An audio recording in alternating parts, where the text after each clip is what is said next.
जो बांगलादेशी जन्म प्रमाणपत्र घोटाळा नागपूर जिल्ह्यात आणि नागपूर शहरात पण झालेला आहे। आज महापालिका आयुक्त, तहसीलदार, सगळे अधिकारी होते। एक आश्चर्यजनक आकडा असा आलाय की कलेक्टरचं असं म्हणणं आहे, जिल्हाधिकारी तहसीलदारचं, की नागपूर शहरासाठी 1839 अर्ज आले, फक्त 4च रिजेक्ट फेटाळण्यात आले, 1234चा सर्टिफिकेट दिले। नागपूर महापालिकेचं म्हणणं आहे आमच्याकडे फक्त 639च अर्ज आले होते। एवढा तफावत आहे। मग उरलेले 50%, कारण की याच्यासाठी नागपूर महापालिकेने एक सर्टिफिकेट द्यावं लागतं।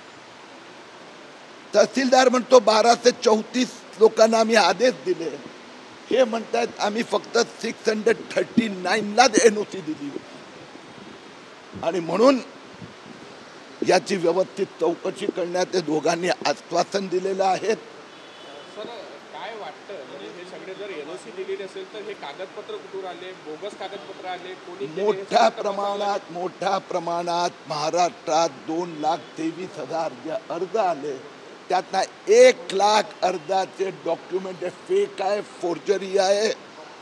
आणि त्यात तहसीलदार कार्यालयात पण मोठ्या प्रमाणात भ्रष्टाचार झालेला आहे, फसवणूक झालेली आहे।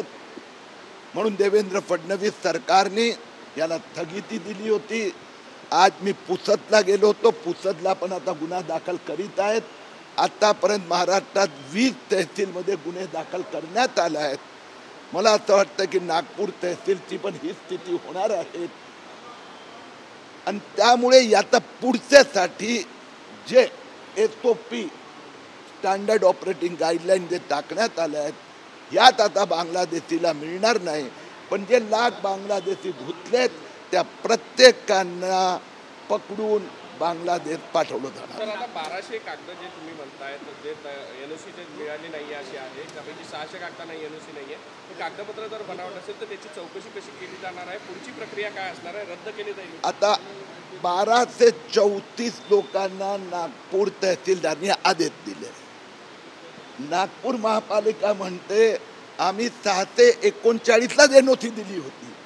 याचा अर्थ नागपूर तहसीलदाराकडे जे 600 NOC आल्या होत्या त्या कुठल्या होत्या, कशा होत्या, त्याची चौकशी आता तहसीलदार, कमिशनर दोघांनी सांगितलं की आम्ही करतो।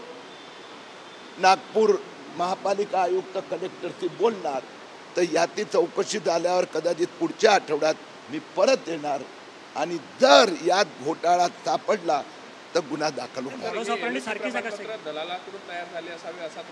100% मालेगाव असतो, अनेक ठिकाणी बोगस प्रमाणपत्र छापण्यात आले आहेत, बोगस मृत्यू सर्टिफिकेट।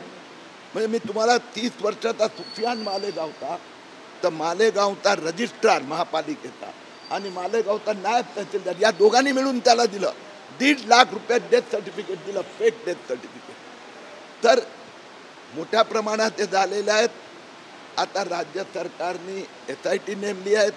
मी मुख्यमंत्र्यांना अपील केली आहे की ती SIT राज्यस्तरावर करावी, ज्याच्यामुळे जिथे जिथे घोटाळे झाले आहेत अधिकाऱ्याला पण सोडणार नाही। मॉडस ऑपरेंडी सगळीकडे सारखी वाटते का?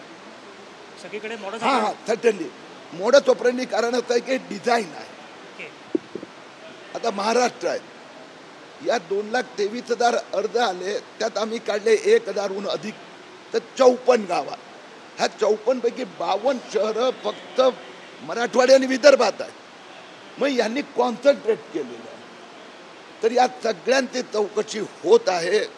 आता नागपूरची हे पहिल्यांदा माझ्या हातात गेल्या आठवड्यात आकडे आले, आज ते कन्फर्म झालं, तर परत पुढच्या आठवड्यात याचा मी पाठपुरावा करणार आणि जर गोंधळ असेल तर निश्चितपणे आम्हाला ATS किंवा पोलीसला इन्व्हॉल्व करावं। आता आज त्या दोघांनी मान्य केलं की तफावत आहेत, मान्य केलं आहे, तर आता पुढच्या आठवड्यात, कारण की आता वर्किंग डे नाहीच राहिलंय। लॉ अँड ऑर्डर प्रॉब्लेम होत आहे, त्याच्याशी काही लिंकअप लागते असं तुम्हाला वाटतं? पहिलं मी हे तर आज सिद्ध झालं की 1239 पैकी 600 NOC कुठून आले याचा पहिलं शोधायचं आहे. महापालिकेने सांगितलं आम्ही 639 दिलेली आहेत. ते 600 खरी आहे, खोटी आहे, कुठली आहेत, आकडा चुकला आहेत, हे पुढच्या आठवड्यात, कारण की आता हा आठवडा संपला आहे, हे हातात आल्यानंतर पुढची चौकशी.